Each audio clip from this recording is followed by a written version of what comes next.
Ah, Venice! Look at that city! Isn't it beautiful? Ah. Oh!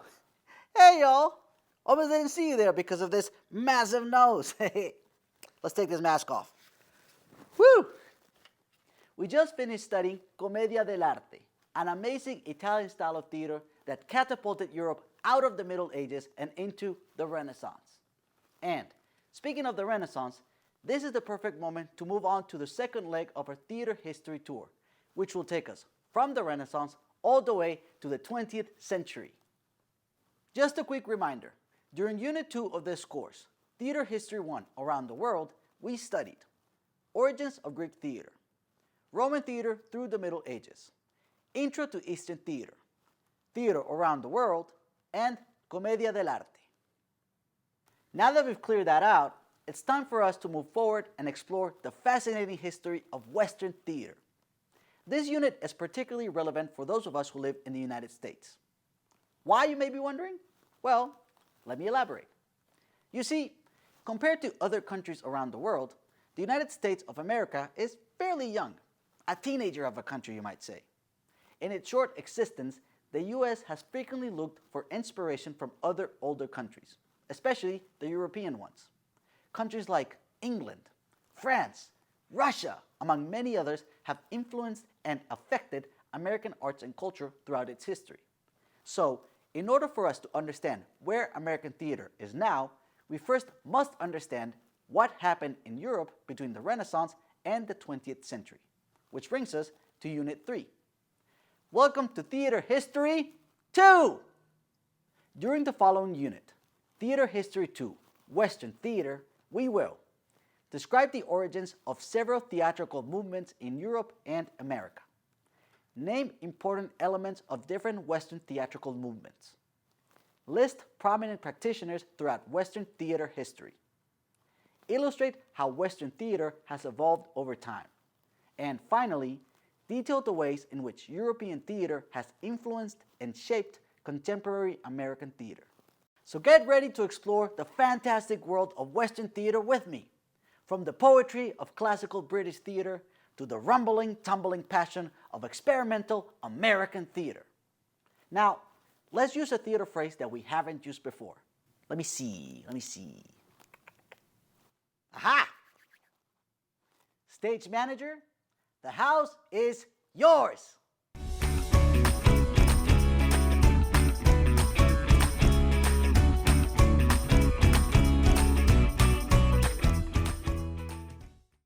Let's start by breaking down the classes in the second unit of our history portion. Theater History 2, Western Theater, is composed of the following lessons. Intro to Shakespeare 1, Intro to Shakespeare 2, Intro to Realism, Intro to Avant-Garde Theater, and Intro to American Theater. We will start our Western Theater tour where we left off in Unit 2, the Renaissance. However, we're going to move away from Italy to the cradle of the English language, the United Kingdom. In Intro to Shakespeare 1 and Intro to Shakespeare 2, we're going to study arguably the most influential figure of Western theater in history, William Shakespeare. This man's contributions are so vast that we're going to dedicate not one, but 2 lessons to cover them.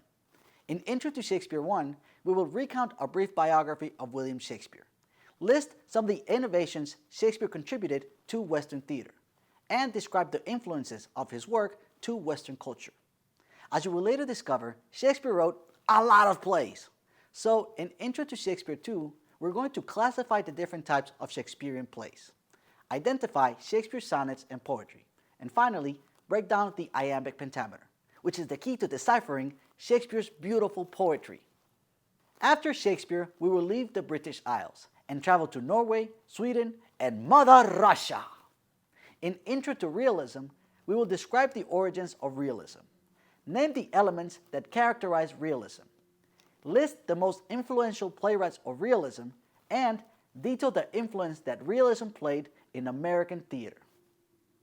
After realism, we will enter the 20th century, one of the most turbulent centuries in Western history.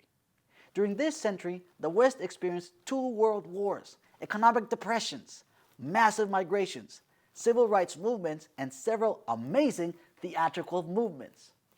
Here we will study avant-garde theater. If you don't know what avant-garde means, don't worry. It's a fancy word and not many people know about it, but that's what I'm here for. In Intro to Avant-Garde Theater, we will define what avant-garde theater means, describe the historical background of what was happening in Europe during the 20th century, list the most prolific avant-garde theater playwrights, and finally, analyze different plays that exemplify each avant-garde theatrical form.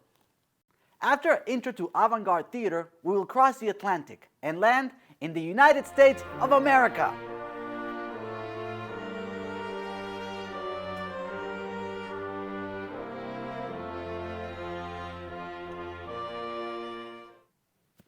In Intro to American Theater, we will describe the postmodernist movement, one of the most pivotal theatrical movements of the 20th century. We will also identify the most influential American theater troupes that helped to shape American theater and created an American identity. Finally, we will analyze the most influential American playwrights and their significance to the world of theater.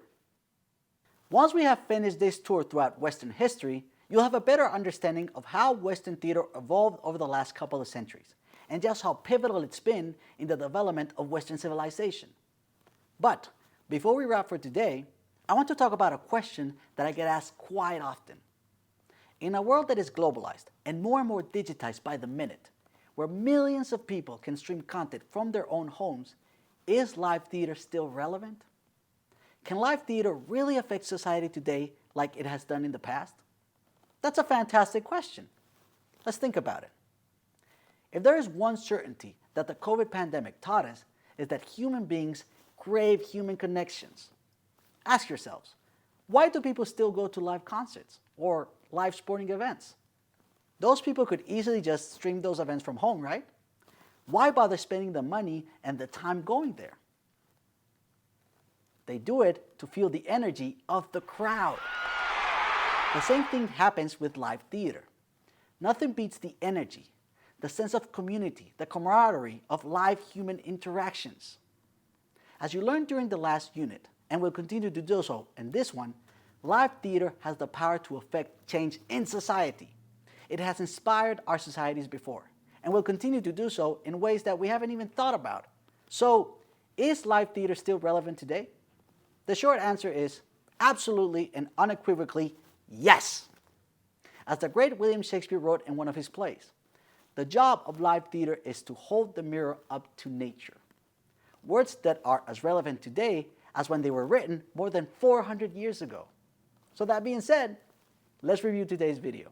Today we broke down the second unit in our theater history portion, Theater History 2, Western Theater, which encompasses Intro to Shakespeare 1, Intro to Shakespeare 2, Intro to Realism, Intro to Avant-Garde Theater, and Intro to American Theater. We also established that throughout the unit, we will describe the origins of several theatrical movements in Europe and America.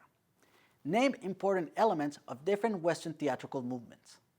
List prominent practitioners throughout Western theater history. Illustrate how Western theater has evolved over time. And finally, detail the ways in which European theater has influenced and shaped contemporary American theater. I'm really excited to continue this journey throughout theater history with you. Now, let's keep this show running. Next stop, the United Kingdom.